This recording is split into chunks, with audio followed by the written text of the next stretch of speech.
श्रीमद् भागवत महापुराण सुख सागर भाषा के अंतर्गत छठे स्कंद का 11वां, 12वां, 13वां और 14वां अध्याय। बोलिए श्री कृष्णचंद्र भगवान की जय। 11वां अध्याय। देवराज इंद्र और वृत्रासुर के युद्ध का वृतांत। श्री सुखदेव जी कहने लगे, हे राजा परीक्षित, जब वृत्रासुर द्वारा इस प्रकार समझाए जाने पर भी अनेकों दैत्य न माने, तब वृत्रासुर ने बड़े क्रोध में भरकर इंद्र को ललकारते हुए कहा, हे इंद्र, युद्ध से विमुख व्यक्तियों को मारने से कुछ वीरता नहीं मानी जाती। पहले मैंने समस्त देवताओं को युद्ध में परास्त करके भगा दिया था। अब मेरे साथी भाग गए तो क्या हुआ? तुम युद्ध करो, मैं अकेला ही तुम सबको मारूंगा। जब समस्त देवता उसकी ललकार से भयभीत होकर भूमि पर गिर गए, तब वृत्रासुर ने सबको लातों से इस प्रकार रौंद डाला जिस प्रकार मतवाला हाथी कमल वन को नष्ट कर देता है। इंद्र ने देवताओं की यह हालत देखकर जैसे ही अपनी गदा वृत्रासुर पर चलाई, वैसे ही उसने गदा को छीनकर इंद्र के ऐरावत हाथी के मस्तक पर इस प्रकार मारी कि वह हाथी 60 कदम पीछे की ओर हट गया। तब इंद्र ने हाथी को अमृत लगाकर उसका घाव अच्छा कर दिया। जब इंद्र पुनः संभलकर वृत्रासुर के सामने आया, तब वृत्रासुर ने कहा कि आज बड़ा शुभ दिन है, जो तू अपने भाई, गुरु एवं ब्राह्मण की हत्या करने वाला मेरे सामने आया है। आज मैं उन सबके बदले तुझे देवताओं सहित अपने त्रिशूल के द्वारा मारकर भूतनाथ के नाम का यज्ञ करूंगा। अब तू मेरे हाथ से जीवित बचकर नहीं जा सकता। यदि कहीं तुझे अपनी रानी एवं राज्य प्रिय हो तो मेरे सामने से भागकर चला जा। मैं अपने भाई का बदला चुकाने आया हूँ। वैसे तुझे मारने से मुझे जगत में कुछ भी यश प्राप्त नहीं होगा, और यदि कहीं तूने मुझे मार लिया तो मैं तुरंत ही श्री नारायण जी के चरणार विंदों में पहुँच जाऊँगा, अर्थात यहाँ के राज्य सुख उपभोग से अधिक सुख वहाँ जाकर प्राप्त करूँगा। ये था 11वां अध्याय। अब 12वां अध्याय। हड्डी द्वारा निर्मित वज्र से वृत्रासुर का इंद्र द्वारा संहार। सुखदेव जी बोले, हे राजन, ये सब ज्ञानपूर्ण बातें कहकर अति क्रोध करके वृत्रासुर ने अपना त्रिशूल इंद्र पर चलाया। तब इंद्र ने अस्थियों से निर्मित वह वज्र इस प्रकार मारा कि दाहिनी भुजा अलग हो गई। तत्पश्चात वृत्रासुर ने बाएं हाथ से परिग नामक शस्त्र चलाकर इंद्र के हाथ से वज्र गिरा दिया। जब इंद्र डर के कारण पृथ्वी से वज्र न उठा सका, तो उस वृत्रासुर ने कहा, हे इंद्र, तू डर मत, मुझसे शूरवीरों की तरह युद्ध कर। यदि मैंने तुझे मार दिया तो इंद्रपुरी का राज्य करूंगा, अन्यथा स्वर्ग का सुख प्राप्त करूंगा। अतः मैं मृत्यु से नहीं डरता, दोनों प्रकार से प्रसन्न हूँ। मारना या मरना मेरे या तेरे हाथ में नहीं है। भगवान की इच्छा के अनुसार ही समस्त जीवों के कार्य नट के खेल के समान हैं। अतः तू प्रसन्न हो वज्र उठाकर मुझे मार, जिससे मैं तुरंत श्री हरि के श्री चरणों की शरण में जाऊं। इंद्र ने यह सुनकर अति प्रसन्न होकर कहा, हे वृत्रासुर, तेरी बुद्धि धन्य है। जब देवराज ने ऐसा कहते हुए उसकी बाईं भुजा को भी नष्ट कर डाला, तब तो वृत्रासुर ने दौड़कर इंद्र को हाथी सहित निगल लिया। परंतु नारायण कवच के प्रताप से इंद्र मृत्यु को प्राप्त नहीं हुआ और वज्र द्वारा उसका पेट फाड़कर बाहर निकल आया। भगवत कृपा से इंद्र और हाथी को कुछ भी पीड़ा ना हुई। इंद्र और वृत्रासुर में इसी प्रकार 100 वर्ष तक संग्राम होता रहा। तत्पश्चात इंद्र ने वृत्रासुर का वध कर दिया। उस समय उसके शरीर से एक प्रकाश रूप तेज निकलकर भगवान के पास चला आया। तब उसके मर जाने से अन्य देवता प्रसन्न हुए, परंतु देवराज इंद्र बिल्कुल भी प्रसन्न नहीं हुए। ये था 12वां अध्याय। अब 13वां अध्याय। ब्रह्म हत्या के डर से भयभीत इंद्र का पलायन। इतनी कथा सुनकर राजा परीक्षित ने पूछा, हे महाराज, इंद्र ऐसे महाबली शत्रु को मारकर भी प्रसन्न क्यों नहीं हुआ? श्री सुखदेव जी कहने लगे, हे राजा परीक्षित, वृत्रासुर दैत्य त्वष्टा नामक ब्राह्मण से पैदा हुआ था। अतः वृत्रासुर के मरते ही वृद्धा रूप ब्रह्म हत्या, जिसकी योनि से रक्त बहता था और जिसके शरीर से सड़ी मछली जैसी दुर्गंध आती थी, लोहे के गहने पहने हुए इंद्र के पास आकर उसे निगलने के लिए दौड़ी। इंद्र उसके भय से भागा और वृद्धा रूप ब्रह्म हत्या भी उसके पीछे पीछे दौड़ी। जब इंद्र ने उससे बचने का कहीं भी उपाय ना देखा, तब वह उत्तर दिशा के छोर पर मानसरोवर के तालाब में एक कमल नाल में जाकर छिप गया। तब वह ब्रह्म हत्या भी भ्रमर रूप होकर उस कमल पुष्प के चारों ओर गुंजार करने लगी। इसलिए इंद्र उसके डर से बाहर नहीं निकल सकता था। जब वह भूख प्यास के कारण अत्यंत दुखी होने लगा, तब लक्ष्मी जी ने उसका पालन किया।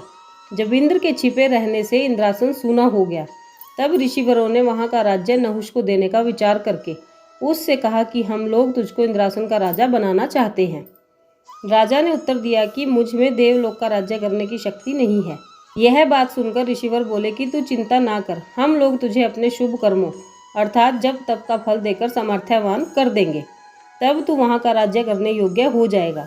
जब सब ऋषिवरों ने अपने अपने जप तप का थोड़ा थोड़ा फल राजा नहुष को देकर उसे इंद्रासन पर आरूढ़ किया, तब उसने इंद्राणी पर मोहित होकर उसको कहला भेजा कि अब मैं इंद्रासन की गद्दी पर आसीन हूँ, अतः अब मेरे पास क्यों नहीं आती। यह बात सुनते ही पतिव्रता इंद्राणी ने, जो अपने पति की सेवा के अलावा किसी दूसरे को ना चाहती थी, नहुष के डर के कारण गुरु बृहस्पति के पास पहुंचकर प्रार्थना की कि हे गुरु महाराज, आप कोई ऐसा उपाय बतलाइए जिससे मेरा पतिव्रत धर्म नष्ट न हो। बृहस्पति जी बोले, तू इसके लिए राजा नहुष से कुछ दिन की अवधि मांग ले और मैं फिर से तेरे पति को इंद्रासन पर आरूढ़ करने का प्रयत्न करता हूँ। तब गुरुजी के इस कथन के अनुसार इंद्राणी ने नहुष से कुछ दिनों की अवधि मांगी। अवधि मांगते हुए उसे संतुष्ट कर दिया। तत्पश्चात बृहस्पति जी ने अग्निदेव को इंद्र को ढूंढने के लिए भेजा। तब अग्निदेव ने बृहस्पति जी के पास लौटकर कहा कि देवराज इंद्र ब्रह्म हत्या के डर से मानसरोवर तालाब के एक कमल नाल में छिपे हुए हैं। जब अग्निदेव द्वारा इंद्र का समाचार ज्ञात होने में अवधि के दिन समाप्त हो गए, तब राजा नहुष का दूत पुनः इंद्राणी को बुलाने आया तो उसने दूत से कहा कि तुम मेरी ओर से राजा नहुष से यह कहना कि मनुष्य जब 100 राजसूय एवं अश्वमेघ यज्ञ कर लेता है, तब वह इंद्रासन का अधिकारी होता है। फिर तुम तो यज्ञ किए बिना ही देवलोक का राज्य कर रहे हो, अतः तुम पालकी में बैठकर और उसे ब्राह्मणों के कंधों पर रखवाकर मेरे पास आओगे, तब तुम मुझे प्राप्त कर सकोगे। यह बात इंद्राणी की सुन राजा नहुष ने धर्म अधर्म का विचार न करके अनेकों ऋषिवरों व ब्राह्मणों के कंधों पर जबरदस्ती सुखपाल को रखवाकर इंद्राणी के राजभवन को चल दिया। उन ब्राह्मणों ने कभी भार नहीं उठाया था, इसलिए वे शीघ्रतापूर्वक नहीं चल रहे थे। तब राजा नहुष ने कामांध होकर उन ब्राह्मणों एवं ऋषिवरों को पैर से ठोकर मारते हुए कहा, सरप सरप अर्थात जल्दी जल्दी चलो। तब तो ऋषिवरों ने उसका यह बड़ा ही अधर्म देखकर राजा नहुष को शाप दिया कि अरे मूढ़, तू शीघ्र ही सर्प हो जा। यह वचन ऋषियों के मुख से निकलते ही वह सर्प होकर पृथ्वी पर गिर पड़ा। इस प्रकार इंद्राणी का पतिव्रत धर्म परमेश्वर ने ही बचाया। तत्पश्चात बृहस्पति जी ने मानसरोवर तालाब पर पहुंचकर कहा कि हे इंद्र, तुम कमल नाल से निकल आओ। इंद्र ने गुरु को नमस्कार करके विनती की कि हे गुरुदेव, मैं ब्रह्म हत्या के डर से बाहर नहीं निकल सकता। इंद्र के ये वचन सुनकर बृहस्पति जी ने कहा, हे इंद्र, उसका तुम कोई भय मत करो, क्योंकि अश्वमेध यज्ञ करने से भगवान श्री नारायण जी मनुष्य को बहुत प्रकार के बड़े बड़े पापों से मुक्त कर देते हैं। अतः तुम भी अश्वमेध यज्ञ करके इस ब्रह्म हत्या के पाप से अवश्य ही मुक्त हो जाओगे और फिर ब्रह्म हत्या तुम्हारा कुछ भी बिगाड़ न कर सकेगी। बृहस्पति जी के इस प्रकार कहने पर इंद्र कमल नाल से बाहर निकल आए और अश्वमेध यज्ञ करके ब्रह्म हत्या से मुक्त होकर पुनः देव रूप धारण कर इंद्रासन पर आसीन होकर राज्य करने लगे। ये था 13वां अध्याय। अब 14वां अध्याय। श्री सुखदेव जी के द्वारा वृत्रासुर के पूर्व जन्म का वृतांत वर्णन करना। इतनी कथा सुनकर राजा परीक्षित ने सुखदेव जी से पूछा, हे महामुने, साधु एवं वैष्णव श्री नारायण के भक्त होते हैं। दैत्य वृत्रासुर को, जिसे त्वष्टा ने अपने क्रोध द्वारा उत्पन्न किया था, उसे युद्ध में मरते समय ऐसा ज्ञान किस प्रकार प्राप्त हुआ, उस कथा को आप कृपा कर वर्णन कीजिए। श्री सुखदेव जी बोले, हे राजन, वृत्रासुर पूर्व जन्म में चित्रकेतु नाम का 7 द्वीपों का राजा था। वह धर्म पूर्वक प्रजा का पालन किया करता था और सब छोटे छोटे लोग भी उसके राज्य में अपने धर्म कर्म से रहते थे। राजा चित्रकेतु के यहाँ 1 करोड़ स्त्रियां थीं, परंतु उसके कोई पुत्र नहीं था, इसलिए वह रात दिन पुत्र सोच में दुखित रहता था। एक दिन उसके राजभवन में अपनी स्वेच्छा से अंगिरा ऋषि पधारे। तब राजा को उन्होंने उदासीन देखकर पूछा, हे राजन, तुम इतने धर्मात्मा एवं प्रतापशाली राजा होते हुए उदासीन मुख क्यों रहते हो। तब राजा ने हाथ जोड़कर विनय करते हुए कहा, हे महाराज, आपकी कृपा से मुझे सभी सुख उपभोग प्राप्त हैं, परंतु कोई पुत्र नहीं है, इसलिए मैं चिंतित रहता हूँ। जिस प्रकार कोई भूख प्यास से दुखी प्राणी के शरीर पर चंदन केसर आदि का लेपन करे, परंतु उसकी सुगंधी सूंघने से मनुष्य की भूख प्यास शांत नहीं होती है, उसी प्रकार पुत्र के बिना यह 7 द्वीपों का राज्य एवं सुख उपभोग मुझे अच्छा नहीं लगता। अतः जिस प्रकार कृपा करके आप पधारे हैं, उसी प्रकार कृपा करके मेरे इस दुख को भी दूर कीजिए। चित्रकेतु के ऐसे वचन सुनकर ऋषिवर ने कहा, हे राजन, तुम्हारे भाग्य में संतान नहीं लिखी है, फिर तुम किस लिए इतना सोच करते हो। हम तुम्हें भवसागर से पार उतारने का उपाय बतलाते हैं।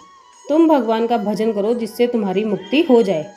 राजा बोला, हे महाराज, पुत्र के बिना मुझे ज्ञान एवं ध्यान कुछ अच्छा नहीं लगता। अंगिरा ऋषि ने पुत्र की अति इच्छा देखकर उससे कहा, हे राजन, जो आप ऐसा हठ करते हो तो तुम्हारे एक पुत्र होगा, किंतु उसके होने पर तुम्हें बहुत हर्ष होगा, परंतु बाद में महा दुख पाओगे। राजा ने कहा, हे महाराज, एक बार मुझे पुत्र का सुख दिखला दीजिए, फिर जो चाहे सो हो। यह बात सुनकर अंगिरा ऋषिवर ने पुत्र प्राप्ति के हेतु राजा से यज्ञ कराया और पूर्ण आहुति देकर जो कुछ साकल्या शेष बचा वह प्रसाद राजा को देकर कहा, इसे तू अपनी एक रानी को खिला दे। जैसे ही राजा ने वह साकल्या अपनी बड़ी रानी कृतघुति को खिलाया, वैसे ही हरी इच्छा से रानी के गर्भ रह गया और 10वें महीने पुत्र उत्पन्न हुआ। चित्रकेतु को उस बालक से इतनी प्रीति हुई कि उसके प्रेम में वह दिन रात बड़ी रानी के महल में पुत्र के पास रहने लगा। जब दूसरी रानियों ने देखा कि राजा बालक के मुंह से 8 पहर हमारी सौत के ही पास रहते हैं, हम लोगों को आंख उठाकर भी नहीं देखते और उसके वश में रहकर हमें अपनी दासी के बराबर भी नहीं समझते, तब सोतिया डाह से सब रानियों ने आपस में यह सलाह की कि यदि यह बालक मर जावे तो राजा हम लोगों से भी प्रीति करेंगे। ऐसा विचार कर एक दिन अकेला पाकर किसी रानी ने उस बालक को जहर खिला दिया, सो वह लड़का मर गया। तब कृतघुति रानी उसे सोया हुआ जानकर जब जगाने के लिए गई, तब उसको मरा हुआ देखकर अति विलाप करने लगी। जब राजा ने यह समाचार सुना तो रोता पीटता हुआ वहां जाकर पृथ्वी पर गिर पड़ा। वह 12 पहर तक ऐसा अचेत रहा कि उसे अपने शरीर की सुधि ना रही। राजकुमार के मरने और राजा के अचेत होने का समाचार सुनकर नगर में हाहाकार मच गया। इतनी कथा सुनकर सुखदेव जी बोले, हे राजन, स्त्रियां अपने पति एवं कुल का भी भला न चाहकर केवल अपना सुख चाहती हैं, इसलिए ज्ञानी मनुष्य को स्त्री की बात पर विश्वास नहीं करना चाहिए और ना उसके वश में रहना चाहिए। ये था 14वां अध्याय। बोलिए श्री कृष्णचंद्र भगवान की जय। आज की वीडियो में बस इतना ही, फिर मिलेंगे अगली वीडियो में। राधे राधे।